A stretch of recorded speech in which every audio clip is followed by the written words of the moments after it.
we have somebody who's been monitoring the Bears a lot more closer than we have. We just hate on them. I got Lauren Cox from Locked On Bears joining us. Lauren, what up, man? Hey, thanks for having me.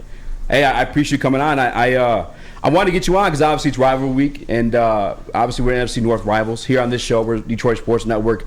Me personally, I don't know if I can speak for you too. I hate the Bears. I hate the Packers more than the Bears, but I do hate the Bears. I hate the Bears. But first and foremost, Lauren, are you a Bears fan or you just report on them?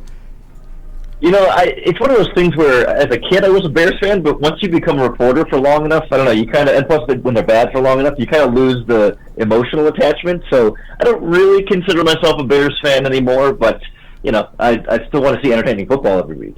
Yes. Who's your least favorite NFC North rival?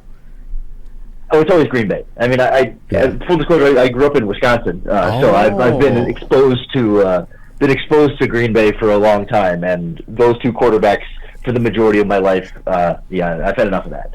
That's fair. That is fair. I hate the Packers as well. And I want to get right down into it. We talked about the run defense for the Bears and how they are second in the league in yards per game allowed to the run.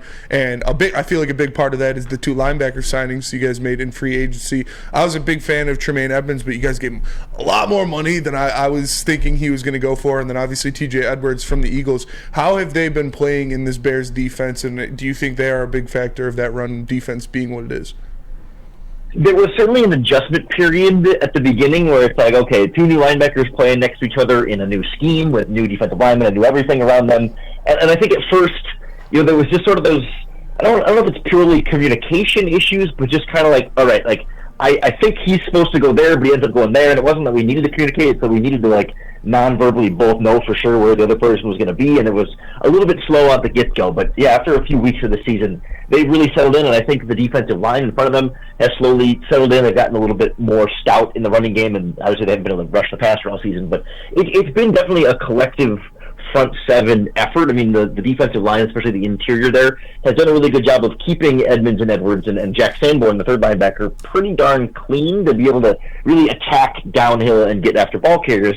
It's just the passing game has been where the troubles come. Is it one of those run defenses though, where like you kind of like have faith in it week to week, or because we kind of went over like the teams the Bears had faced like leading into the Detroit Lions matchup, and obviously Detroit Lions, their run the game offensively is phenomenal. Do you have faith in that run defense going up against the Detroit Lions rushing attack? It's one of those things where it's like I've had the faith in them all season, and it's felt like one of those things that has been one of the few reliable, consistent things on this defense and on this team, really.